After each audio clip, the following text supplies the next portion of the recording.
إجبار للحلاقين في النجف للتعامل بالدفع الإلكتروني مع زبائنهم يثير قلقا كبيرا بين صفوفهم.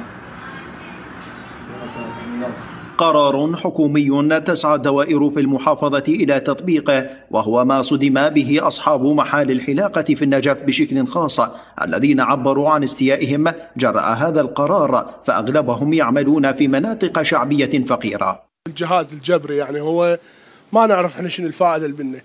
يعني اول شيء هو احنا قاعدين بمنطقه شعبيه، لا تقول مثلا احنا قاعدين بمنطقه عامه ومنطقه مع الناس كلها طاقه، وهاي الناس هي كلها فقره هنا وكسبه. يعني هو زياده ب 5000، يعني 5000 بروح ابوك ونصها تقضيها شويه وجهك ويروح راح. احنا الحمد لله والشكر هسه ما نسولف بهاي الامور، بس هي هسه المفروض هم يعطونا حل غير هذا الحل، يفتحوا لنا مجال، يعطونا سلف، يسوون لنا امور شويه تفيدنا مو تضرنا.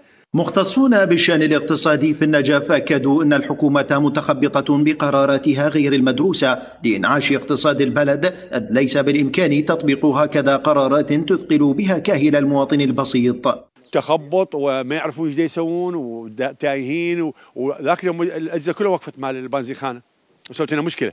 احنا مشكلتنا مو بالبنزيخانه، انا واقف ادير 10000 دينار. مشكلتي الان بالحوالات، انا اليوم مقاول ماخذ المشروع ب 10 مليار، ادي احول مليار لابو الشيش، ادي احول 200 مليون لابو الاسمنت. هنا الحكي ارقام، حتى الدوله صار عندها احصائيه وين تروح الفلوس وين تجي. ولكن بالعراق نحتاج وقت، نحتاج ثقه بين المواطن وبين البنوك، نحتاج ثقه بين المواطن وبين الدوله. المواطن لا يثق بالدوله باي شيء يطلع.